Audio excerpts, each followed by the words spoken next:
When I think of video gaming in the 90s, I can't help but to go back to the mid-90s where I finally got a hold of my first PC. It was this white desktop Packard Bell computer, Pentium 100, 8 megabytes of RAM, 815 megabytes of hard drive space, and I think 1 megabyte of video memory. It's almost silly thinking about all the specifications of that machine, especially when you compare it to this big boy that I got here. But going back to those PC gaming memories, it reminds me of Doom and Heretic, X-Wing, TIE Fighter, Wing Commander. I could go on with so many great PC games I played back in the 90s. And that's what the focus of this episode is. We're going to talk a little bit about my PC gaming history, and that includes LAN centers. And included on this episode is a tour and an interview over at Gamers HQ. And it was really great. They invited me out there to film and do a quick interview with one of the managers there. It was quite awesome, so I hope you guys enjoy that. So we're going to go ahead and take a look at PC gaming in this episode of Gamer Logic.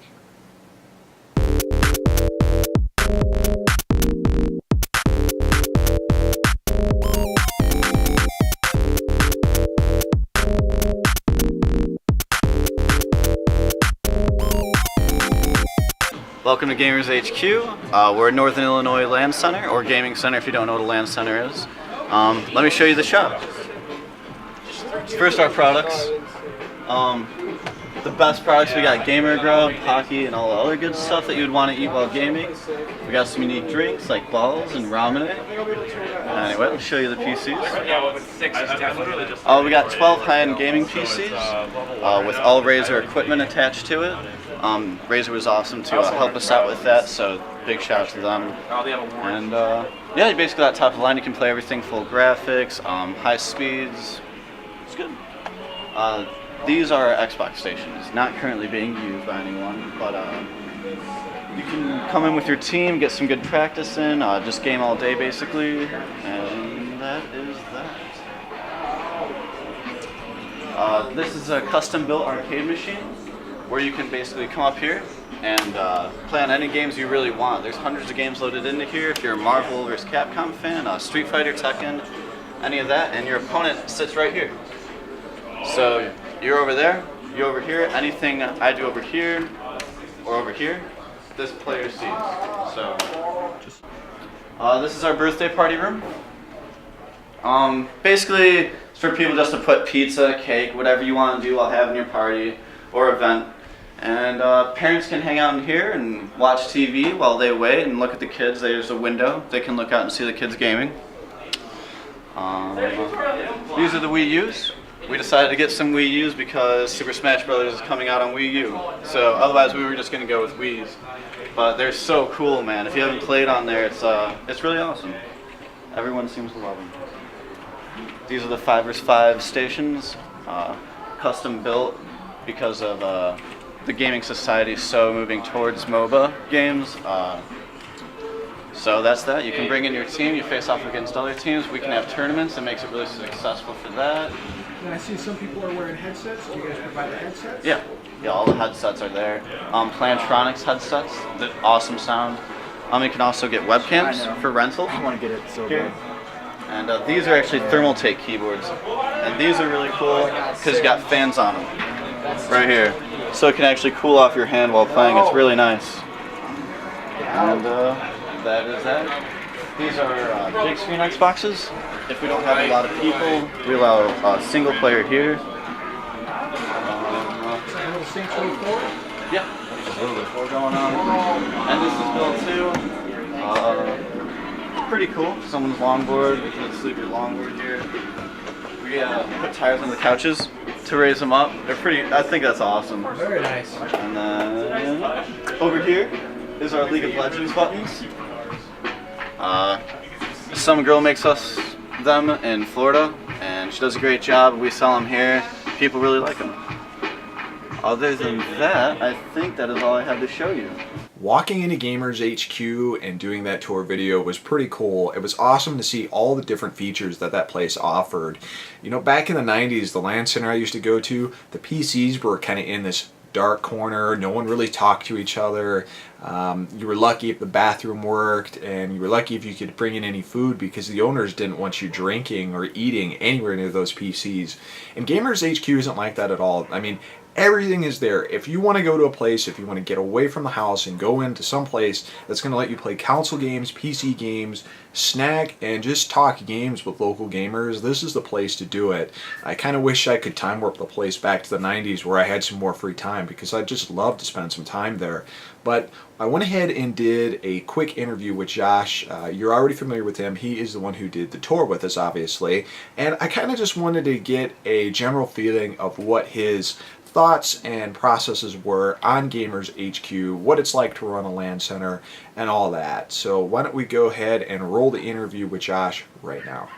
So we're here at Gamers HQ, and I'm here with Josh. And Josh, you actually let us come in and take a look at this whole facility here. It's a very nice place.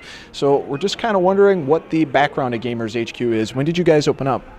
A year and 4 months ago. Actually, a year, 4 months, and 6 days. Nice, nice. Yeah. So what kind of games do you play here? Is it just PC games, console games? No, we do a lot of PC gaming, but a lot of Xbox gaming too. We will be breaking into PlayStations once 4 comes out, and then we just added Wii U's in. Very cool, very cool. So what seems to be more popular here? Like you said, is it totally PC gaming, or is it console gaming a little bit more interesting to people? PC gaming is 100% more popular, but during parties, birthday parties or special events of all-nighters, you're definitely going to be seeing Xboxes played way more, and the Wii U's. Okay, so if we got people who are here for the console games, is there a common console game that people just love to play? Call of Duty and Minecraft, and Halo. Now, when people come in and they want to get online with an Xbox, do you guys provide the Xbox Live accounts, or do they need to bring their own? Yeah, we have several different accounts you can use for Xbox Live. We have 12 Xbox stations, but we don't have 12 accounts, we have 6. So we wouldn't be able to accommodate everyone with Xbox Live Gold. Someone wanted to bring in their own account, though, not an issue? A lot of people do. Okay. I'd say most people bring in their own accounts. Now, when it comes to the PC gaming side of things, you have how many workstations? 22. 22 workstations, and all of them able to go concurrently at the same time? Oh, yeah, no issues definitely. there? Yeah, we have very fast internet. There's never been complications with networks, so no, it's really good. Now, with 22 PCs, how do you guys keep maintenance of that stuff? Maintenance, we clean the insides of PCs every 6 months.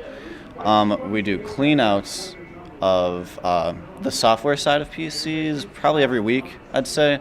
We do scans, just make sure no programs are on there that we don't want, that maybe someone installed accidentally or on purpose. And that's it. It's really simple. Now, what does it take to get a brand new game in a LAN Center? Is it simply just buying a copy of the game and playing it, or is there something you have to reach with the publishers of the game in order to be able to play the game here? No, you don't have. There's a lot of legal issues that LAN Centers have run into.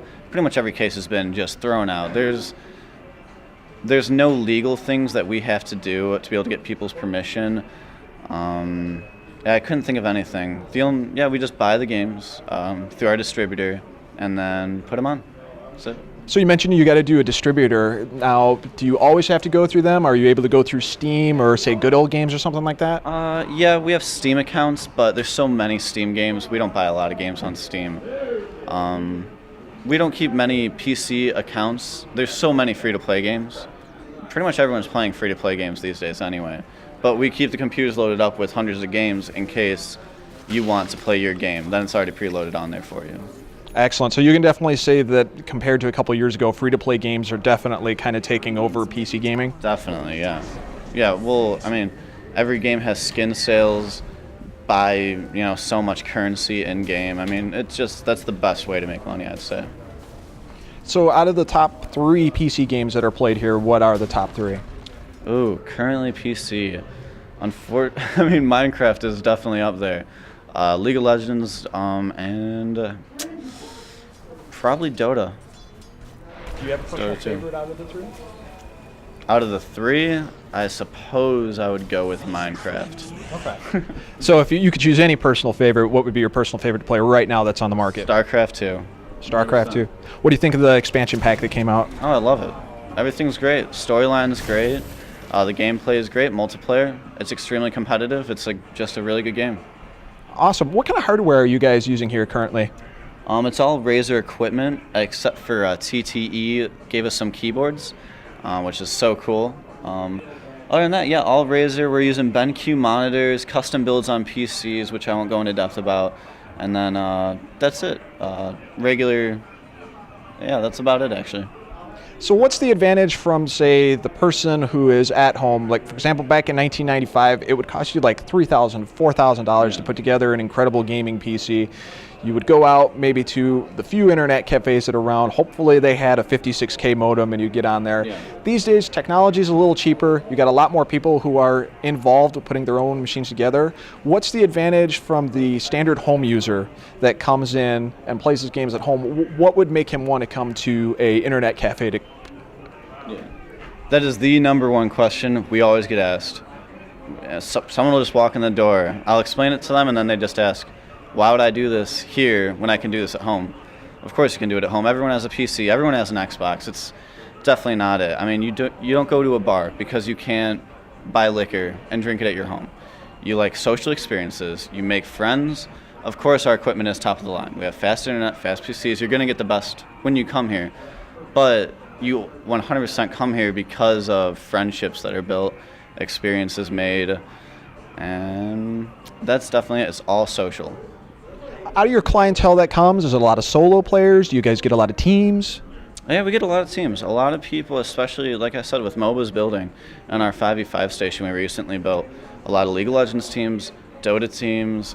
We had a professional Smite team come in about 6 months ago to do a week-long practice, which we had to open at 8 a.m. and close at 3 a.m. They did so much practice, and they ended up taking 4th at PAX, which was so awesome, and that was actually really awesome here. But yeah, a lot of teams, and not so much solo, but you never know. I mean, we got mics, webcams, so if you want to play with your friends elsewhere, you know, like if you're connecting with someone in Europe and you need faster internet to reach them, so it's okay. Obviously, we have faster internet, so a lot of people do that too. Beautiful, beautiful. So where would you like to take this LAN Center in the future? What do you see happening in, say, the next 6 months? Is it going to be a new popular game? Is it going to be console? Is it going to be PC? What do you think, what can you predict possibly that would happen here in the next 6 months that would just kind of drive business and drive popularity up? I mean, League of Legends is so humongously big right now, but I do think Dota is going to be making a big move. You know, in the next upcoming months, we'll see that. Console games, I mean, it's always going to be Halo, Call of Duty. However, there's so much talk about Titanfall recently. I mean, there's a lot of big titles coming out, but I mean, it's going to be the same. I don't see it changing much. Maybe Hearthstone is going to do something. That's it. And then I would just like to host a lot more birthday parties. They're so much fun, and all-nighters. A lot of people are having their events here, and I want to keep that going. Very cool. Now, you guys have web cameras, like you said. Do you guys stream live at Twitch TV? Yeah. Yeah, we do every tournament we stream. If we have big events, we make sure to stream, and people really like watching to see everyone interacting in the store. And then, yeah, that's basically all we do with streaming, though. Just tournaments, I think, right now. No, I know we're going to do a charity event upcoming, and we'll be streaming that, which will be really cool. Now, what kind of events do you have? What games do you feature? I'd say our basic rotation of events and what we host is Super Smash Bros., Mario Kart, League of Legends, StarCraft, Dota, Madden, FIFA.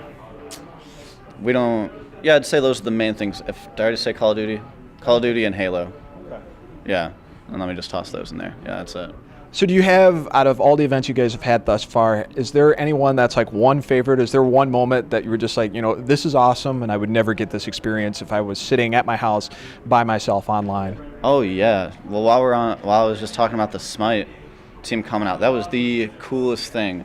We literally had hundreds of people just piled behind these players, just rooting for them, and every time they won or made a kill or like executed a play very well, we would just, everyone was roaring, man. It was insane. It was very cool to just watch and be there and have everyone root on these guys who traveled two from Canada, one from England, and a couple from New York just flew out to play here, which was so cool.